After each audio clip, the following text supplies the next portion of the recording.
Darfur Fratricide. The Ummah myth.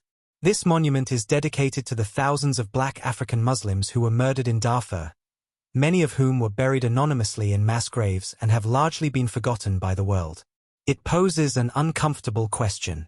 What does religious brotherhood, the Ummah, mean when those who share the same faith, profess the same creed, and pray towards the same Qibla systematically destroy one another?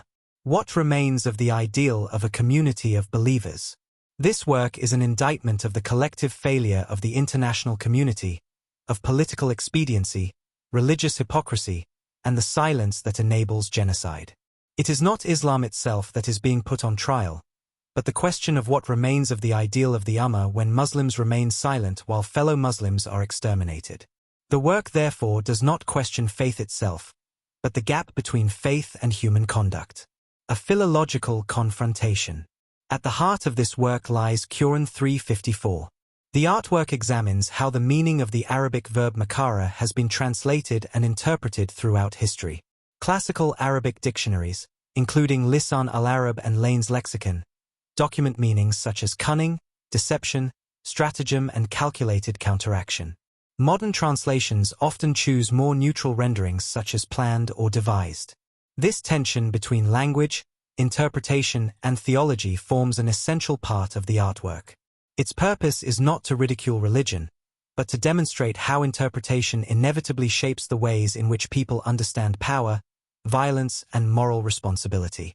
Darfur as a mirror. On one side lies the attacked village, on the other, the road network through which looted natural resources were transported. Both are covered with burial shrouds. The opened mass graves marked by white burial shrouds refer to more than 150 suspected mass grave sites documented through satellite imagery.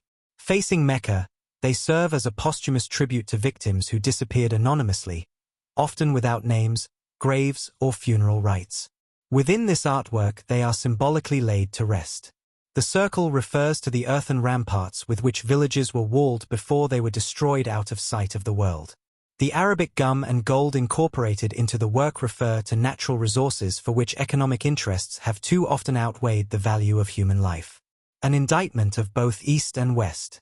Where was the Arab world? Where was the organization of Islamic cooperation? Where were the religious authorities? Where was the African Union? Where was Europe? Where were the United States? Where were the media? Why was Gaza followed day after day while Darfur once again disappeared from public view? Why did the mass murder of black African Muslims provoke so little global outrage? The question.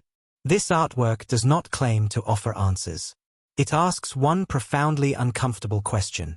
When economic interests, geopolitical strategy, and religious loyalties become more important than the protection of human dignity, what meaning do brotherhood and peace still have?